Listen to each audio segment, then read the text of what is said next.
Reviewer slams author's Broadway Billboard ad.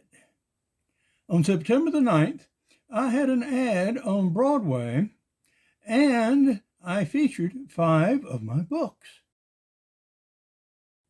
which was very unusual.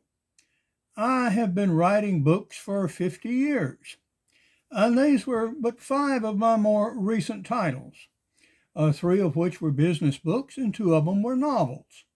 I also do screenplays and have done journalism and magazine things in the past, so I'm not unknown to this game. Now, I'll show you the ad itself so you can take a look at it.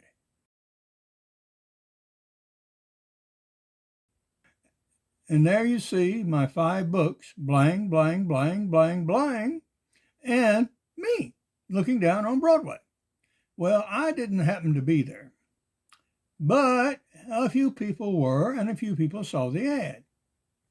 Well, did it make book sales? I really don't think so. But at any rate, the reason an author puts up an ad on Broadway is to establish himself, or claim to be, a rather serious author, and I am. I've been selling stuff since the 1970s. That's more than 50 years. And what titles did I have up there? Well, I had 3 of my business titles. Create Your Own Job Security, Plan to Start Your Own Business at Midlife, which is very pertinent in this day and age, and Make Your Own Job, Anytime, Anywhere, at any age, which is even more pertinent for a larger group of the population, and in particular, teens and seniors who have very little written about them about how to work or get jobs. In that book, I uniquely tell how to create your own original job ideas, rank them, and then act on them, and following, tell you step by step how to start your own business in the United States.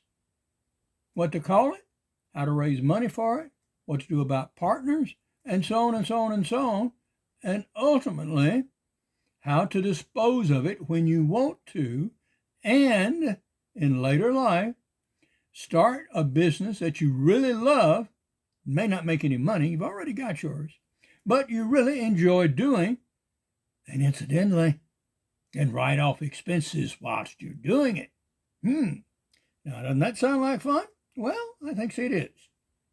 And I have yet another business book, Real Wealth. And this book is for those approaching adulthood and seniors.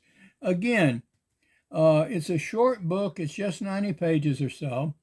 It's intended for all junior college, high school, middle school for some people.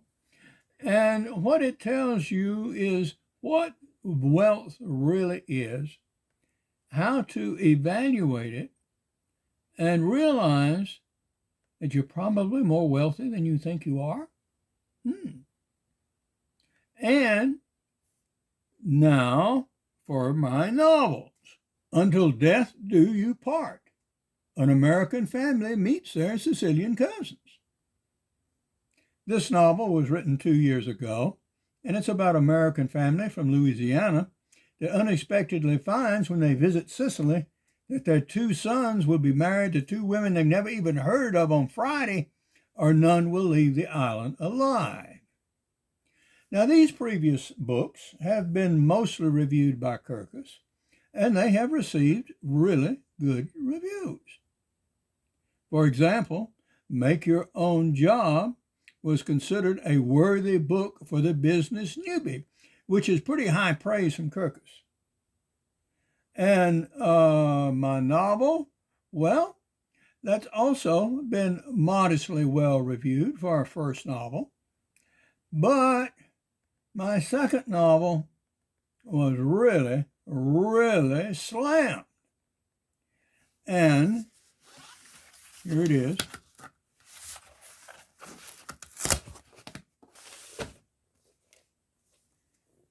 The Goldfarb Chronicles.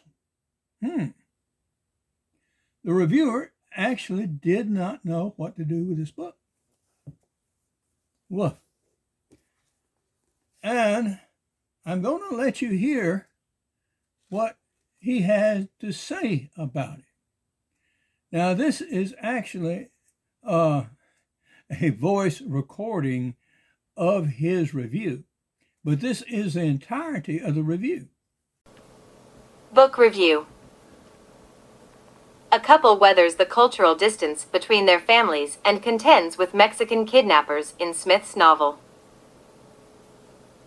Aaron Goldfarb and Samantha O'Malley make for an unlikely pair. He's of Jewish ancestry, grew up in Detroit, and has been a stereotypical urbanite his entire life. Her family lives in the South and is exemplary of the Southern tradition, made up of tough outdoorsmen who prefer hunting wildlife to the trappings of metropolitan life.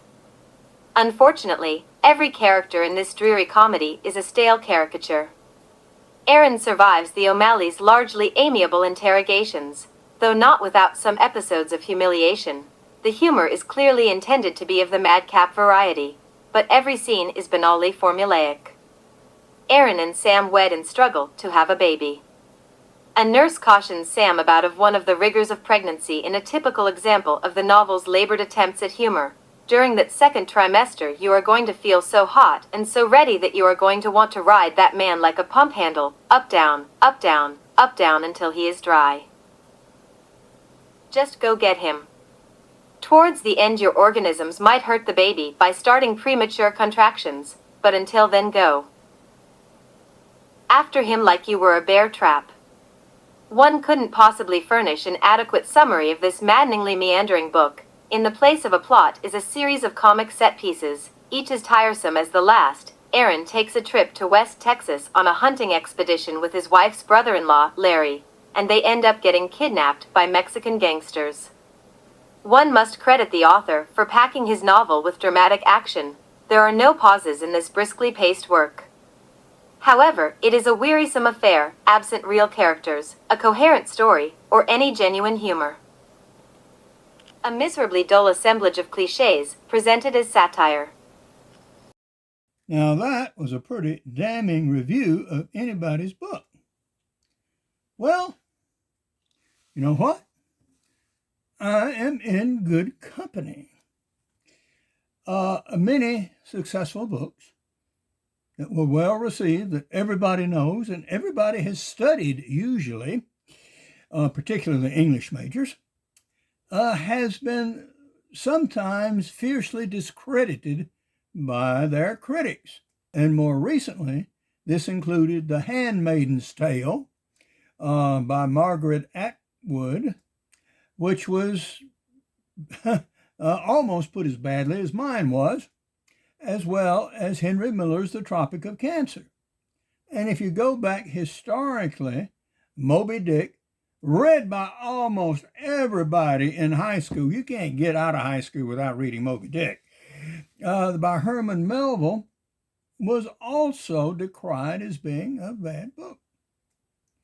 And others include For Whom the Bell Tolls by Ernest Hemingway, Lolita by Vladimir Nabokov, Ulysses by James Joyce, The Great Gatsby by Scott Fitzgerald, To Kill a Mockingbird by Harper Lee.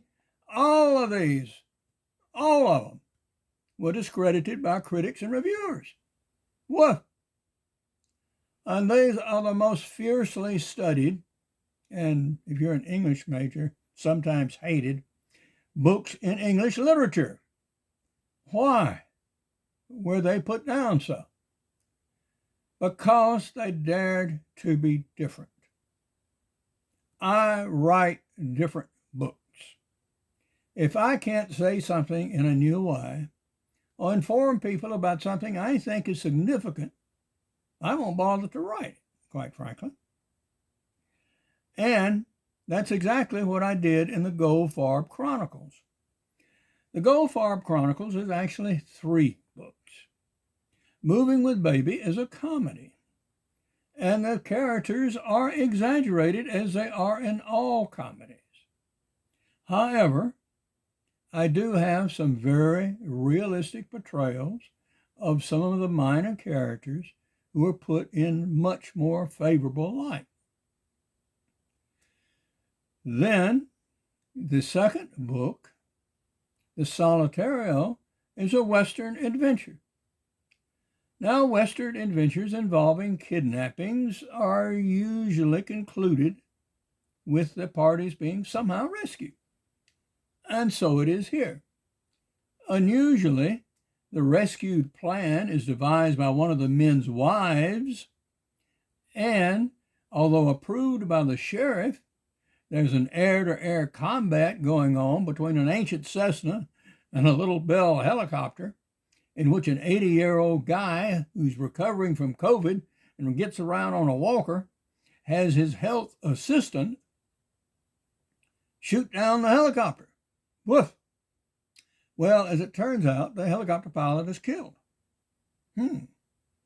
Well, you don't shoot down helicopters in the U.S. and kill people and get away scot-free. So there must be a trial. And the third book is about the trial and is about the intricacies of going through the trial. And there are arguments back and forth. Principally against the people who shot down the helicopter was that they made no attempt to warn them or allow them to surrender. Just shot them down. However, the jury argued among themselves fiercely, and they did manage to get off with a not guilty charge. So, I can't dispute someone disliking my books, and I can't dispute someone disliking some things I do. That's just the nature of writing. I've been in this game for 50 years. I've had articles refused many times, one just 2 days ago, as a matter of fact. But how has this book been received by others? Well, we get an indication because I have done screenplays from each of these 3 novels, titled exactly the same. And I've sent these out to screenplay festivals where they are ranked and reviewed among others. In some of these, there are thousands of entries. I've entered more than 50 contests. And in 21 of the contests who have reported results, I have 21 that either gave me an award, 5 that listed me as finalist, 4 as semifinalist, honorable mentions 2, 5 were selected, and 4 were nominated. So there's some content in there that's worth having. Now, what in particular did I bring up in this novel that was new? One is a disease, hemochromatosis, which sounds bad and is. It is a liver disease of very young children, and it's a genetic disease. Mostly you hear about it in Europe, particularly in England and Scotland and the Scandinavian countries. But it's here in the U.S. too, but not often looked for or found. What happens is that 2 individuals with bad chromosome defects of the same sort, if they are married, their kids' livers fail to function and they usually die within months of birth, if they are born live. Now that's pretty grim. And I figured people need to know about that. And they also need to know that through artificial insemination, that is, extracting healthy sperms and eggs from the donors, combining them, and then implanting them in the woman's womb, as I describe in my novel, this condition and the adverse effects can be avoided. We also talk about the perils of being a special ed teacher. Nationwide, these guys and gals have terrible jobs. They have their students with various degrees of difficulty, all of them, to be sure, with different difficulties. They may have anywhere from half a dozen to a dozen of them. And they teach them in a single group sometimes, but they must look after these kids. And they become very much like their own children. And when we were in the midst of COVID, there was an added complication that you had to do this remotely. And this is what one of my minor characters goes through and describes. And she incidentally also has anger issues. And I also describe the use of peyote, hallucinogenic, that people are investigating right now, along with others, for handling various mental problems. These are real things. These are not something I made up. This is genuine. And so this is the sort of stuff I put in my book. Well, he found it dreadfully boring, and I'm sorry he felt that way about it. But you may well not. And the book authors have the opportunity to have the Kirkus Review published or not. I had it published. So you'll be able to look it up on Kirkus. It's available right now online if you care to look it up, or you can read it now.